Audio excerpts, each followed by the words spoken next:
Na juventude, meu pai não pôde estudar por causa de sua família. Ele começou a trabalhar para conseguir um terreno para construir uma casa e pedir minha mãe em casamento. E assim foi. Aos poucos, foi construindo a casa e foi adicionando cômodos. No começo era uma sala com um quarto e um banheiro, depois veio a cozinha e, por fim, o cômodo que seria o quarto das minhas 3 irmãs e o meu. Sou o terceiro da lista em relação à idade. Nessa casa, desde que meus pais começaram a morar lá, coisas estranhas aconteciam. Todos na família têm histórias diferentes sobre ela. Inclusive, tenho certeza de que nem conheço tudo o que aconteceu naquele lugar. Mas vou compartilhar as minhas próprias vivências, pois não posso garantir os detalhes das outras histórias. E como vivi algumas, acredito que consigo transmitir melhor o sentimento. Quando eu tinha 8 anos, nos anos 90, o dinheiro que meu pai ganhava já não era suficiente para sustentar 3 filhos.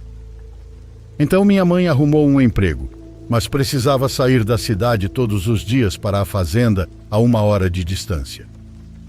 Sabendo disso, um dia ao sair da escola, fui para casa. Eu já tinha a chave da casa porque meu pai saía mais tarde do trabalho, e minha mãe, naquele horário, também não havia chegado. Minha irmã mais velha estudava o ensino médio em outra cidade, e minha outra irmã, por estar no reforço, saía um pouco mais tarde do que eu. Minha irmã mais nova ainda não havia nascido, então sempre ficava sozinho um tempo pela manhã. Naquela manhã em especial, segui minha rotina. Ao chegar, deixei a mochila no lugar, tirei o uniforme e me sentei na sala para assistir desenhos animados. Estava esperando os outros chegarem para começarmos a preparar o almoço. Passaram alguns minutos e comecei a ouvir claramente como alguém saía andando do meu quarto, cruzava a cozinha contornando a mesa e entrava no banheiro que ficava logo após, antes de sair para o quintal. Olhei intrigado, pois supunha que eu era o único na casa, e além disso todas as luzes estavam apagadas. Vale dizer que apesar de ser meio-dia, a forma como a casa foi construída não permitia que entrasse muita luz. De qualquer forma, não era necessário, a não ser que alguém fosse cozinhar. Aí sim precisava de iluminação. Do ponto onde eu estava sentado, ao virar para a direita, dava para ver a entrada da cozinha, que não tinha porta, mas sim uma cortina que impedia a visão do interior. Antes dessa entrada, havia o quarto dos meus pais. Da cozinha você podia acessar meu quarto, que também, como a cozinha, só tinha uma cortina em vez de uma porta. Isso é importante mencionar. Decidi ir ver quem era, e ao chegar ao banheiro, vi que a porta estava aberta. Com isso, então, entrei para conferir, mas não havia ninguém. A luz também estava apagada, e além disso, o banheiro era pequeno, com uns 2 metros por 1. Estando lá dentro, comecei a ouvir de novo alguém saindo do meu quarto, entrando na cozinha, cruzando pela porta com a cortina e entrando no quarto dos meus pais. Ao ouvir isso, fui olhar curioso e decidi ir até o quarto deles. Ao entrar, que também estava com a luz apagada, ouvi agora passos saindo do banheiro, novamente cruzando a cozinha ao redor da mesa e entrando no meu quarto. Nesse momento fiquei assustado e decidi não olhar mais. Voltei para a sala e tentei me distrair vendo desenhos animados. Me sentei novamente na cadeira onde estava antes de ouvir tudo aquilo e fiquei alerta para ver se alguém sairia de lá. Afinal, a porta da entrada estava ao lado e, caso algo aparecesse, eu poderia sair correndo por ali. Esperei não sei quanto tempo, até que minha mãe chegou com as compras e começou a acender o fogão e preparar as coisas para o almoço. No fim, nunca soube o que foi aquilo, mas algo que nunca consegui ver estava andando pela casa. Essa experiência ficou marcada em mim, e naquela época eu nem sabia que esse tipo de coisa podia acontecer. Mas havia certos elementos que me assustavam e que eu não lembrava exatamente o porquê. Anos depois ouvi as primeiras histórias sobre coisas estranhas da minha mãe, essas que prometo contar com mais detalhes em outra ocasião. Por agora vou continuar nas minhas experiências. O que minha mãe me contou foi justamente na manhã seguinte a uma noite em que algo me aconteceu. Naquela época, pelo que lembro, eu já estava no 5º ano. Minha cama ficava de frente para a porta do quarto e no fundo havia um beliche de metal onde dormiam minhas irmãs mais velhas. Minha irmã mais nova dormia no mesmo quarto dos meus pais, pelo menos naqueles anos. Naquela noite estávamos apenas os irmãos do meio naquele quarto, Gabriela e eu. Ela dormia na cama de baixo, pois não gostava da de cima, já que ficava muito próxima do ventilador de teto. Eu sempre dormi pouco. Acho que costumo dormir cerca de 5 horas por noite, e naquela noite não foi diferente. Estava deitado de barriga para cima, mergulhado em meus pensamentos no escuro do quarto, quando comecei a ouvir um batido de algo metálico. Como o som vinha da altura do beliche, pensei que por alguma razão era minha irmã fazendo aquilo, talvez batendo nas grades com as unhas. Ainda assim era bem estranho, e fiquei me perguntando por que ela estaria fazendo isso, se era de propósito para me irritar ou se tinha algum tipo de sonambulismo que eu não conhecia. Mas não, minha irmã nunca foi sonâmbula. As batidas aconteciam em um ritmo constante, e após cada som, havia uma pausa de alguns segundos. Eu já estava me acostumando com aquele som e começando a achar que minha irmã estava ficando maluca quando, de repente, uma das batidas veio de uns 2 metros de onde vinham antes. Isso me deixou alerta de novo. Naquela nova posição, eu não lembrava de haver nada metálico ali. O som era parecido com bater 2 canos de metal ou 2 copos de alumínio um no outro. Nesse ponto comecei a ficar com medo, pois agora os sons estavam mudando de lugar e percebi que estavam se aproximando da minha cama, cada vez soando de um lado diferente do quarto. Por algum motivo, talvez por conforto, girei meu pé direito para a esquerda e senti como se outro desses sons acontecesse bem ao lado dele. Depois dessa batida, os sons voltaram ao mesmo ritmo pausado de antes, se afastando na direção do beliche, até que de repente pararam. O ruído cessou e eu estava morrendo de medo. Encolhi as pernas contra o peito, me encostei na parede ao lado da cama e esperei conseguir dormir. Na manhã seguinte, enquanto minha mãe preparava o café da manhã, eu estava sentado na mesa da cozinha conversando com ela quando minha irmã saiu do quarto. Perguntei: "Ei, por que você estava fazendo aqueles barulhos à noite? Com o que estava batendo?" Ela, surpresa, respondeu: "Eu? Não fui eu. Achei que fosse você." Eu estava no banheiro e ouvia tudo lá de dentro. Naquele momento, o medo voltou com força e contei a eles o que me aconteceu na noite anterior. Minha mãe me ouviu e, ao final, começou a nos contar uma coisa. Ela disse que na primeira noite, quando se casar com meu pai, ao sair do banheiro, que na época era o único cômodo construído além do quarto, sentiu como se tivesse esbarrado em alguém. Mas ela não viu ninguém. Mesmo assim, como estava com muito sono, achou que havia imaginado. Na noite seguinte, antes de entrar no banheiro, ela disse que achou ter visto uma mulher completamente vestida de branco na área que futuramente seria o quintal da casa. Naquele momento, várias coisas fizeram sentido para mim. Na casa era comum ter frascos de água benta espalhados. E me lembrei de algumas ocasiões em que um padre nos visitava sempre por um lado só. Naquele dia entendi muitas outras coisas que aconteciam ali. As luzes coloridas que apareciam do nada, esferas que flutuavam no ar à noite e uma maldita boneca que certa vez pulou em cima de mim. Eu estava sozinho e quem a tinha jogado? Tudo isso era por alguma razão e não era imaginação minha. Mas houve uma ocasião que me fez nunca mais querer dormir na casa dos meus pais. Isso aconteceu há menos de 8 anos. Cheguei de férias para visitar meus pais e decidi passar a noite com eles.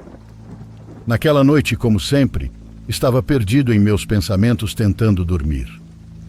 Dessa vez a cama estava no fundo do quarto e o velho beliche perto da entrada, onde antes ficava minha cama. Ao me virar para o lado e abrir os olhos por um momento, achei ter visto uma sombra parada ao lado da porta de entrada. Abri os olhos novamente para confirmar se realmente havia visto algo ou se era imaginação. E quando fiz isso, distingui a silhueta de uma mulher parada na entrada. Enquanto a olhava, comecei a dar forma à figura e achei que fosse minha mãe. Pensei que ela tinha esquecido algo e não quis acender a luz porque sabia que eu dormia pouco e que a luz me incomodava muito. Mas de repente a mulher levantou um dos braços e com muita força passou-o por cima da cômoda, derrubando no chão tudo o que havia ali. Derrubou os cremes, desodorantes, maquiagem e fez um barulho do caramba. Me levantei e, sentado na cama, fiquei olhando para ela, ainda achando que era minha mãe e me perguntando o que diabos estava acontecendo. Sentia que aquela mulher me olhava a alma. Nesse momento a luz se acendeu e vi minha mãe na porta. Ela olhou para o chão e viu tudo caído. Perguntou irritada: "O que aconteceu aqui? Por que está tudo no chão?" Respondi ainda assustado: "Ué, foi a senhora! Você acabou de derrubar tudo com o braço." Ela me olhou confusa e disse: "Eu acabei de acordar. Quando ouvi o barulho, vim ver o que era." Respondi: "Mas eu te vi. Você estava ali exatamente onde está agora. Você levantou o braço e jogou tudo no chão." "Não, eu não estava aqui. Acabei de chegar." Naquele momento, o silêncio falou tudo. A figura que vi era com certeza a mesma mulher que minha mãe viu quando se mudaram para aquela casa. E o mais provável é que essa entidade ou fantasma estivesse com raiva por estarmos ali. Talvez tivesse algo a ver com a casa.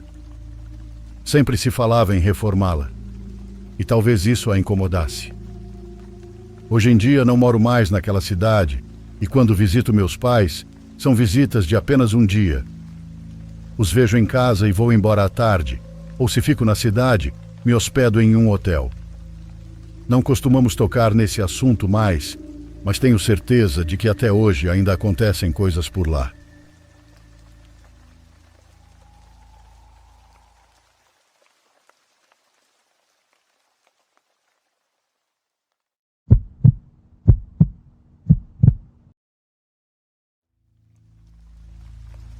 Vou contar algo a vocês que aconteceu na minha vizinhança. Comoveu toda a cidade, mas esses acontecimentos foram reivindicados pelo nosso bairro como sendo nossos. Nesse povoado de São João nunca acontece nada, mas um dia a 2 ruas da minha casa deixaram uma caminhonete. Abandonaram-na ao lado de um terreno onde há vacas. Era uma caminhonete picape de carga, sem placas. Várias pessoas daquela rua perceberam, mas ninguém disse nada. O dono do terreno às vezes trazia caminhonetes carregadas de forragem para as vacas. Dias depois, as pessoas perceberam que dentro da carroceria da caminhonete havia um par de sacos de lixo. No começo, ninguém quis se aproximar, pois começaram a feder muito. E menos ainda depois disso. Você sabe que a primeira coisa que vem à mente é: e se tiver uma pessoa aí dentro? Mesmo com a caminhonete à vista o tempo todo, ninguém se ofereceu para procurar o dono, nem para tirá-la do lugar, embora ela não atrapalhasse.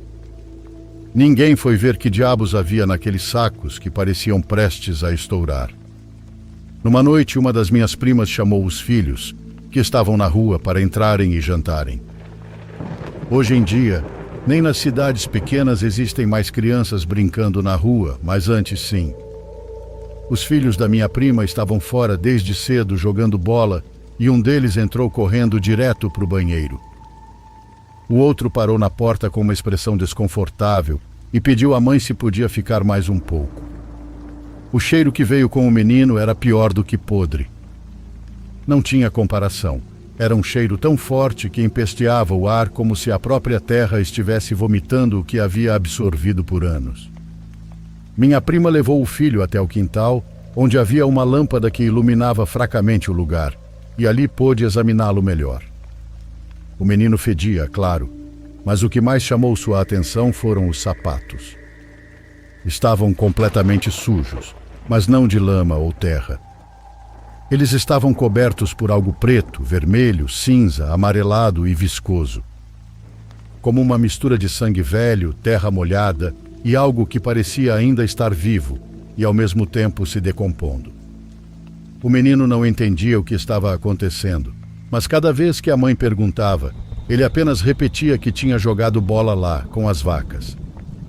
O terreno, graças às vacas, era bem aparado. Por isso os meninos gostavam de ir lá. Não era como outros lugares onde o mato crescia descontroladamente e ninguém queria entrar por causa das aranhas. O outro filho, quando saiu do banheiro, também estava fedendo igual, mas ele já tinha tirado os sapatos. Minha prima, confusa e preocupada, pensou em dar banho neles antes de sentarem à mesa. Mas o que ela realmente deveria ter feito era ir com eles ver onde eles tinham se metido. Parecia, segundo ela, que os meninos tinham rolado em algum bicho morto ou algo que os deixou cobertos daquela merda viscosa. Agora você deve pensar que 11 da noite é tarde para ter criança brincando na rua, gente caminhando e conversando. Naquele tempo, neste povoado, não havia tanto perigo, então as pessoas se sentiam seguras. No escuro não havia mais que o sussurro do vento e o som dos grilos. Mas naquela noite foi diferente. Aquela sensação de segurança foi para os ares. Minha prima saiu à rua e, depois de andar algumas quadras até o terreno das vacas, a primeira coisa que viu foi a tampa da caminhonete aberta. Estava estacionada onde a tinham deixado dias atrás, mas ao lado do terreno havia um homem. Estava ali como se estivesse vigiando o veículo. O campo estava bem iluminado pela lua e uns 6 meninos brincavam nele. Rebatiam a bola, mas de uma maneira estranha, porque não era uma bola. Era uma cabeça humana. Minha prima, ao ver o que estavam fazendo, ficou em completo choque. O menor dos meninos, com a cabeça nas mãos, a lançou no ar para ser chutada em direção às vacas. Quando a cabeça chegou lá, as vacas se afastaram ainda mais, fugindo para o fundo do terreno. Minha prima, mesmo tremendo, alcançou o mais velho dos meninos, que já se preparava para voltar correndo ao campo, e o segurou com força. Não sabia o que fazer, nem o que dizer, mas tendo os dois à sua frente, falou com seriedade. Pediu que parassem de brincar e explicassem por que estavam fazendo aquilo. Os 2 meninos, em vez de explicar o que tinha acontecido, olharam para o homem que estava perto da caminhonete, o sujeito que vigiava o veículo. As crianças, sem entrar em detalhes, disseram que estavam jogando bola até que a bola murchou. Então, aquele sujeito, que os observava desde que chegaram, se aproximou e perguntou se não queriam outra bola, que havia uma na caminhonete e podiam pegar. Nenhum dos meninos percebeu o perigo de subir na carroceria de um estranho. Não disseram que sim, mas foram até ele. O homem, sem dizer uma palavra, abriu um dos sacos pretos da caminhonete e de lá tirou a cabeça. Era uma cabeça humana. Ele a levantou e, sem a presença de nenhum adulto por perto, colocou-a nas mãos de um dos meninos. O estranho não era só a cena. Era o fato de que os meninos não achavam nada de anormal. Para eles, tudo parecia normal. Eles jogavam com aquela bola como se fosse a coisa mais comum do mundo. Minha prima me contou o que aconteceu, mas ela não foi a única que estava lá. Outros vizinhos, principalmente pais de outras crianças que estavam com ela, também testemunharam aquela bizarrice. Foram se aproximando pouco a pouco. Todos viam, todos sentiam o cheiro do horror, mas ninguém conseguia reagir. A situação era tão fora do comum, tão fora de lugar que parecia irreal. Minha avó, que também estava lá, foi a única que se aproximou do homem da caminhonete. Ninguém mais o fez. Não houve nenhuma conversa entre eles. Quando minha avó chegou perto, a figura do homem desapareceu. Ele não se moveu, não se desfez lentamente, simplesmente deixou de estar ali. Minha avó tem uma forma muito peculiar de descrever o que viu, e acho que poucos tentaram explicar o que se vê quando alguém desaparece diante dos seus olhos. Ela disse que foi como se um lenço de seda tivesse passado a toda velocidade por um anel para desaparecer do outro lado. Naquela noite, ninguém da vizinhança dormiu e estávamos todos profundamente perturbados. O acontecimento foi rotulado como uma das coisas mais horríveis e bizarras que se pode passar. No entanto, nunca houve avanço na investigação. Em outras palavras, não se soube mais nada. Nem investigação teve, para ser sincero. Quem era o sujeito da caminhonete? Só Deus sabe, já que ninguém se interessou em procurar a identidade da pessoa. Não havia identificação nem nada. A única maneira de reconhecê-lo teria sido pelo rosto, mas as crianças se encarregaram de não deixar nenhum traço.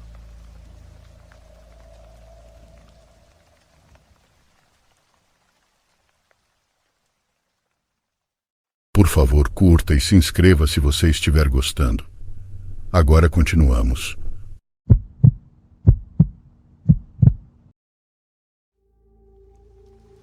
Olá, meu nome é Marcel e esta é a minha história. Antes de começar, quero esclarecer que compartilho esta história com muito respeito e sem intenção de ofender ninguém. O que aconteceu comigo não é algo fácil de contar e muito menos de acreditar. Até eu, às vezes, ainda questiono se isso realmente aconteceu comigo, porque é muito difícil para mim aceitar. Isso ainda mais colocando na ponta do lápis que sou alguém que nunca passou por nenhum tipo de evento paranormal antes disso. Vou começar contando que viajo todo final de semana para ver minha família, já que trabalho em outra cidade maior e com mais oportunidades de emprego. Esse lugar fica a 4 horas da minha cidade natal, onde minha esposa mora com meus filhos. Então, todo fim de semana prolongado e férias, eu vou lá com eles.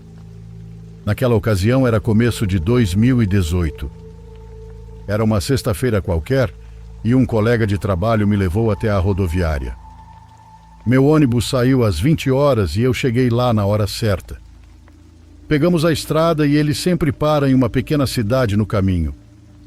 Lá ele também busca pessoas na frente de um estabelecimento de alimentação, onde há uma parada com bancos para quem ali espera ônibus. Subiram mais ou menos 6 pessoas e entre elas uma mulher de cerca de 60 anos, que se sentou ao meu lado. No começo ela não disse nada, apenas sentou-se calmamente no banco ao meu lado. Quando estávamos a caminho, a senhora começou a me perguntar se eu sabia onde estávamos. Expliquei-lhe que ainda tínhamos cerca de 3 horas para chegar. Ela apenas olhou para fora e tocou a cabeça como se algo a incomodasse. Ou melhor, como se estivesse desesperada. Não pude deixar de perguntar se ela estava bem, ao que ela respondeu que estava procurando pelo filho desaparecido. Eu estou procurando por ele há mais de 4 anos. Ele viajou visitando cidades, vilas e também montanhas. Visito qualquer lugar onde recebo denúncias anônimas sobre onde poderia estar o corpo de meu filho. Ela me disse. Isso me deixou muito triste e eu não sabia o que responder a ela. Eu me senti muito mal por ela e pude sentir sua tristeza através de sua voz. Respondi apenas que sentia muito e que realmente esperava que ela encontrasse-o logo e que iria mantê-los em minhas orações. Ela me agradeceu com uma voz muito calorosa e depois foi para o banheiro. Ela demorou muito lá.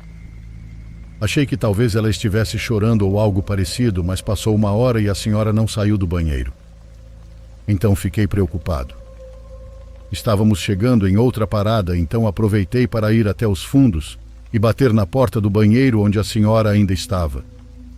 Mas quando abriram a porta, saiu um jovem. Perguntei-lhe se tinha uma senhora no banheiro antes dele, mas ele me disse que quando entrou no banheiro estava vazio. Procurei a senhora em todos os assentos, mas ela não estava em lugar nenhum. Depois que subiram as poucas pessoas daquela parada, o ônibus avançou e eu não sabia mais o que havia acontecido com aquela mulher que nunca mais vi. Algum tempo depois, e estou falando de meses, Eu estava nas minhas redes sociais. Estava apenas olhando, quando de repente vi a imagem de uma senhora que se tornou muito familiar para mim. E quando abri, lembrei que era ela, aquela senhora do ônibus. Era uma nota e as pessoas estavam prestando homenagem a ela porque estava fazendo 1 ano desde que tiraram sua vida. A mulher havia morrido há 1 ano e eu a tinha visto no ônibus cerca de 4 meses antes. Uma gangue criminosa a atirou de um ônibus enquanto ela fazia uma de suas viagens em busca do filho, e desde aquele momento, nada mais se ouviu falar dela até algum tempo depois, quando sua filha encontrou seu corpo. Me emocionou muito ler aquela nota. Todas as noites rezo por ela, pelo seu descanso eterno, e para que ela finalmente se reúna com seu filho. A todos que dedicaram um tempo para ouvir minha história, muito obrigado.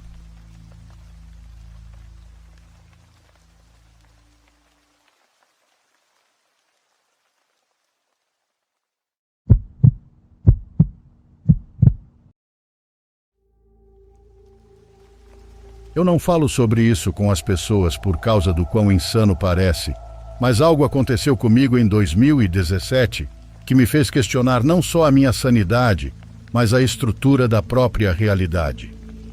Eu morava num apartamento bem caído no centro de Nova Jersey, um prédio de tijolos de 3 andares que provavelmente não passava por uma reforma desde o final dos anos 80.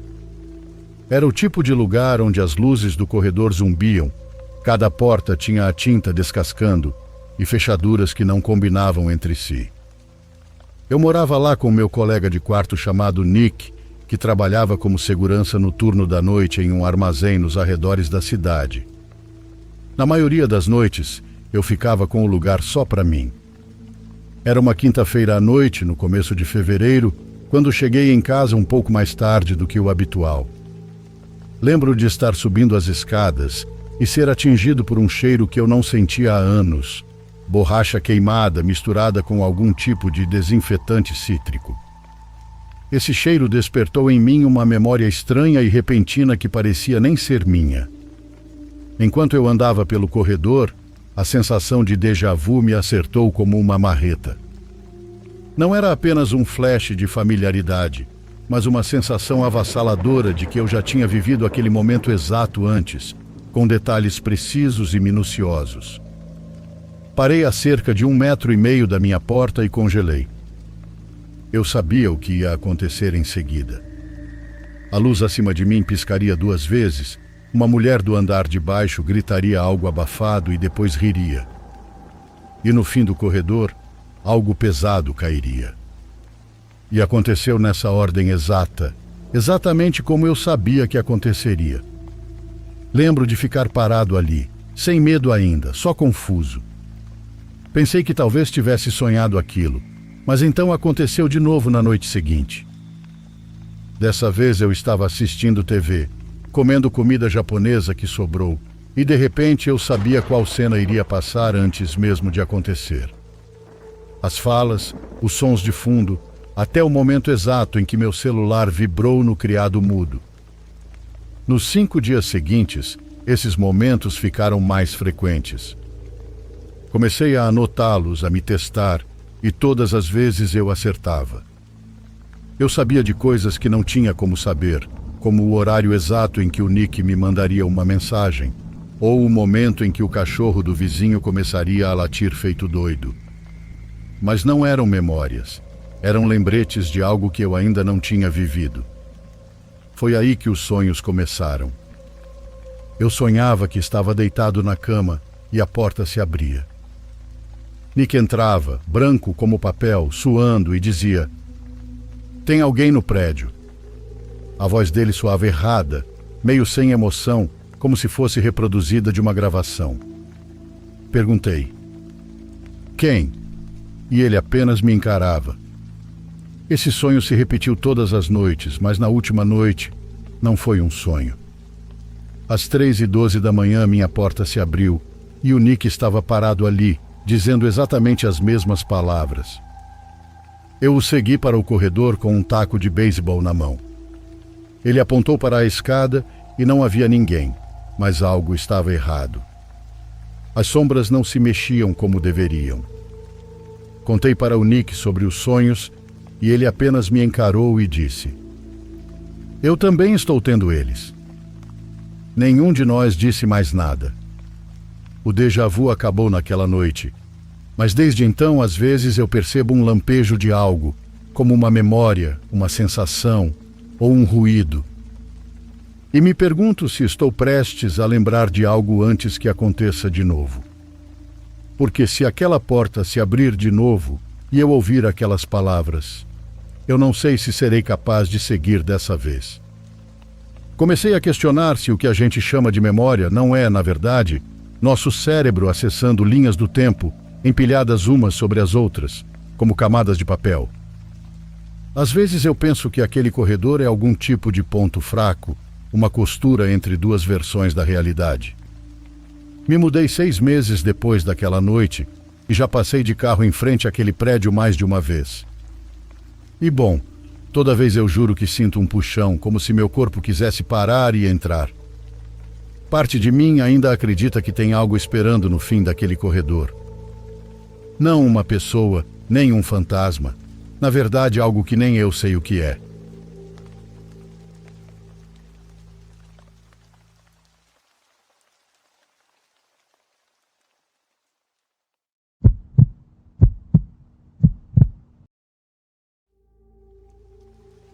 Meu nome é Alice e vou contar uma coisa que aconteceu há cerca de 5 anos, bem quando eu e meu marido nos casamos.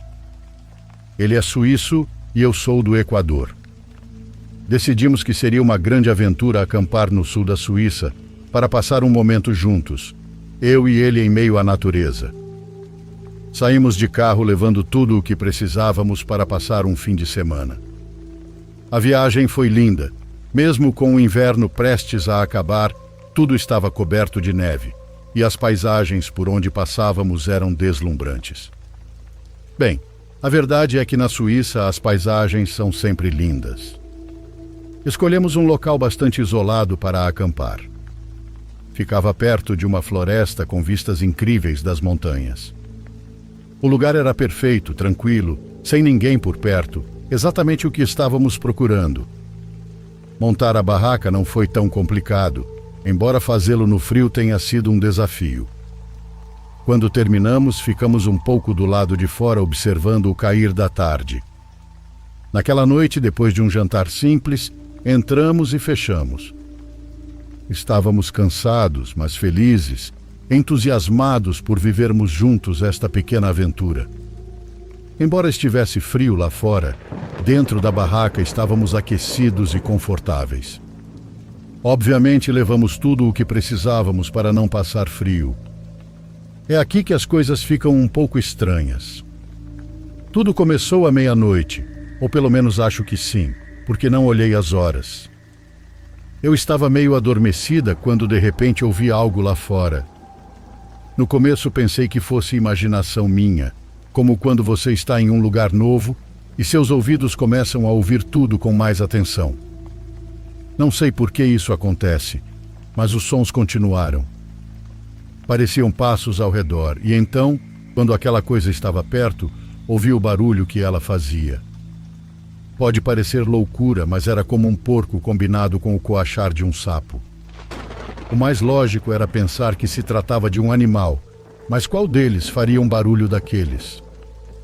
Acordei meu marido sussurrando para ele que havia algo estranho na parte de fora. Ele me disse que provavelmente eram animais, que não era para me preocupar. Eu não tinha tanta certeza. Fiquei ouvindo, tentando adivinhar o que era. Os sons lá fora eram como passos, mas às vezes parecia que alguém ou alguma coisa estava batendo nas árvores.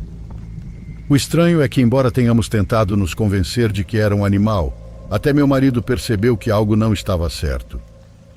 Decidimos não sair em busca de segurança.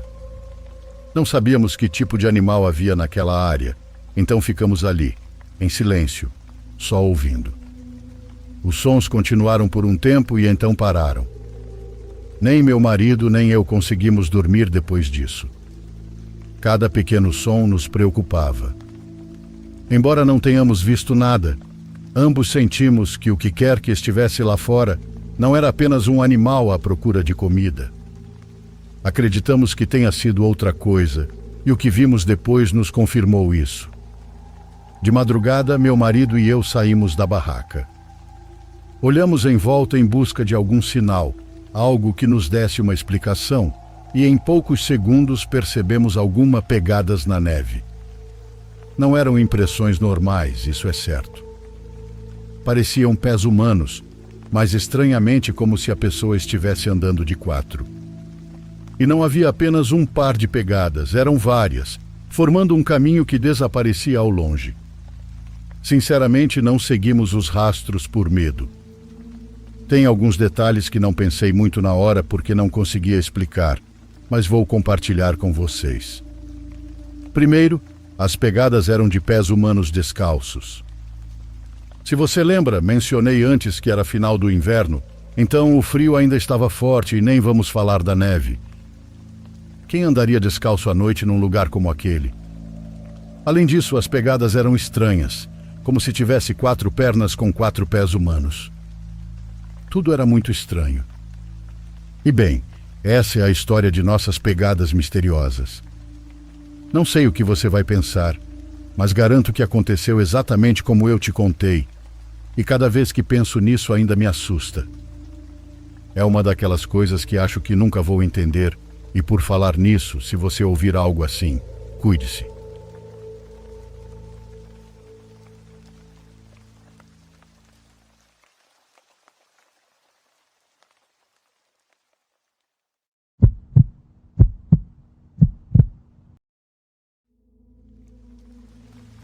Me chamo Bárbara e, como sempre amei o Brasil, vim morar aqui.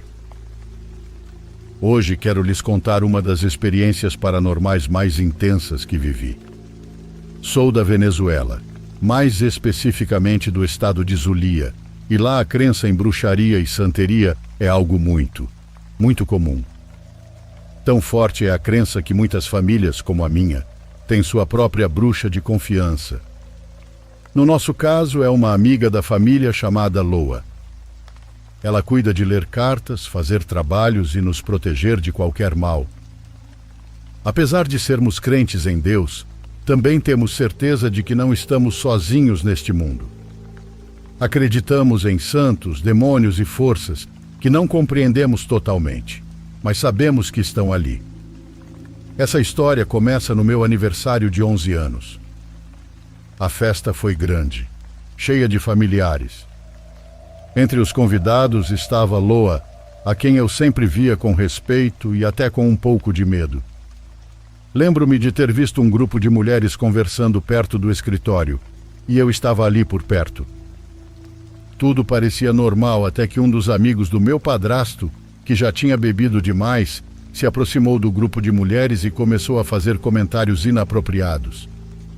De repente, sem motivo aparente, ele empurrou uma das mulheres para dentro do barranco, esquecendo-se de que ela estava grávida de quase 6 meses. A cena foi chocante, e todos ficaram irritados com ele, mas a que mais reagiu foi Loa, que o encarava com uma calma perturbadora. Depois que a situação se acalmou um pouco, Loa se serviu um copo de uísque e, mantendo o olhar fixo no homem que havia empurrado a mulher, disse com um tom de voz tão frio que me fez tremer: "O fato de você agir como um completo idiota não altera o inevitável. Como um gesto da minha confiança, vou te avisar. Sua mãe vai baixar as defesas em 1 semana e partirá de forma tranquila. Não há nada que você possa fazer, pois a doença dela a levará ao limite. Mas suas ações de hoje vão atrair desgraças para sua vida. Daqui, até eu chegar em minha casa, você vai se comportar como um gato, um cachorro e um porco. Tudo isso por causa da falta de respeito que demonstrou por essa mulher e seu bebê." Assim que terminou de falar, juro que o homem caiu no chão inconsciente. Mas o mais aterrorizante aconteceu quando ele se levantou. Seus olhos pareciam perdidos e ele começou a agir de uma forma que não parecia humana. Ele engatinhava, rosnava, chorava e se revirava no chão como se fosse um animal. Ele evitava as pessoas e quando meu padrasto tentou se aproximar para acalmá-lo, o homem mordeu sua mão, como se fosse realmente um cachorro selvagem. Depois disso, ele continuou agindo de maneira errática, chegando a urinar em si mesmo e se sujar. Era uma cena grotesca, igualzinha à de um filme de horror. Enquanto tudo isso acontecia, Loa parecia tranquila e até fez uma previsão para minha prima, dizendo a ela que tivesse cuidado porque, aos 20 anos, teria um filho de um homem que nunca seria responsável. Para mim, ela também disse algo que ainda me assombra. Loa me disse que eu teria 2 filhos, mas que um deles nasceria sem vida.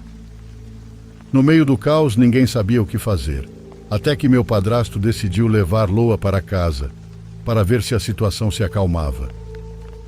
A crise do homem só parou quando meu padrasto voltou da casa dela, dizendo que ela já estava em seu sítio. Ao que parece, assim que Loa entrou em sua casa, o homem caiu no chão novamente, como se algo sombrio o tivesse abandonado.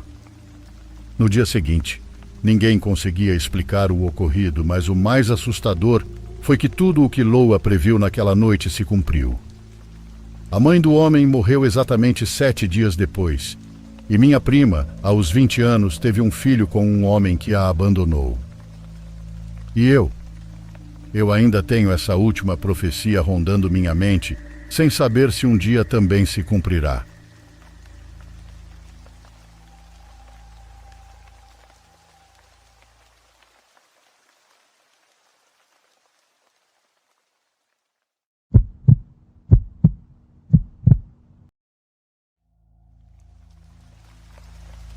Há anos trabalho como curandeiro por herança familiar, aqui na minha colônia.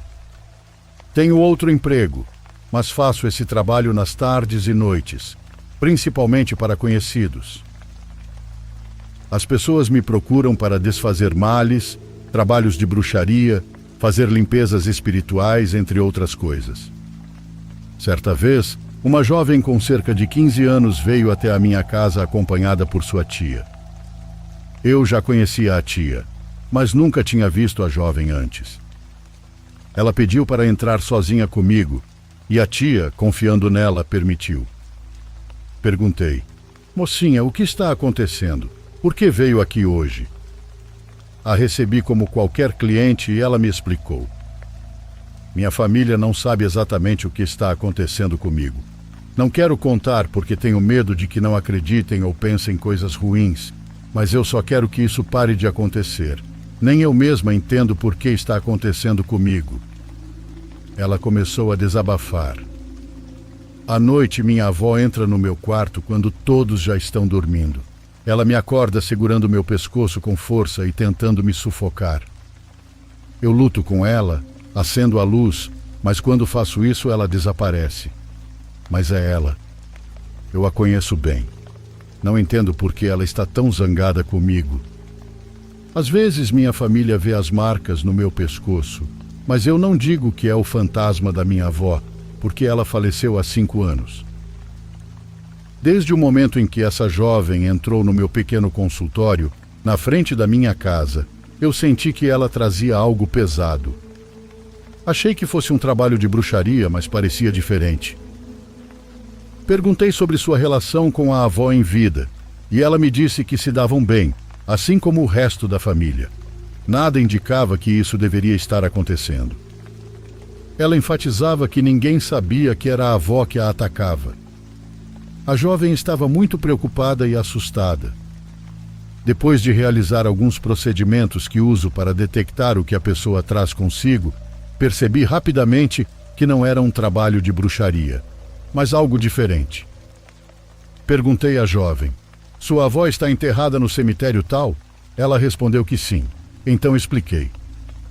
Alguém mexeu com a sepultura dela, fizeram um trabalho de bruxaria lá. Tenho certeza de que isso não tem nada a ver com sua família, mas algo foi colocado na sua tumba e isso perturbou o descanso dela. O que não entendo é por que ela está fazendo isso com você à noite. A conversa ficou tensa, especialmente para a jovem, que estava claramente apavorada. Propus irmos ao cemitério no dia seguinte, um sábado, para desfazer o trabalho. Ela aceitou, mas eu disse que alguém da família deveria ir conosco. Ela concordou e disse que contaria à tia. Expliquei à tia o que estava acontecendo. Ela também ficou surpresa e não conhecia ninguém que poderia ter feito algo assim. No dia seguinte, encontramos a jovem e a tia no cemitério. Ao chegarmos à tumba da avó, começamos a cavar a terra. Não demorou muito para encontrarmos uma bolsa enterrada. A lápide estava quebrada em um canto, o que permitiu que colocassem aquilo ali. Dentro da bolsa havia coisas extremamente desagradáveis que não vou descrever para poupar detalhes grotescos. O trabalho encontrado não tinha relação com a família. Havia o nome de outra pessoa, completamente desconhecida por eles. Alguém viu a tumba como uma oportunidade fácil e usou a avó para um trabalho de bruxaria horrível. E quando digo horrível mesmo. O trabalho foi completamente desfeito. Protegi a alma da avó, rezamos e recomendei que a família fizesse orações por ela. Também disse para voltarem a mim caso algo acontecesse novamente, o que não deveria ocorrer. As semanas se passaram e eles não voltaram, o que espero que seja um bom sinal. Esses casos sempre me fazem refletir. Quantos de nossos entes queridos que deveriam estar descansando em paz estão sendo perturbados dessa forma? Quantas pessoas horrendas fazem trabalhos assim, incapazes de resolverem seus próprios problemas? Por isso, recomendo que visitem o lugar de descanso de seus familiares nos cemitérios, não apenas no dia dos finados, mas de vez em quando, para garantir que estejam bem e que ninguém tenha feito algo estranho por lá.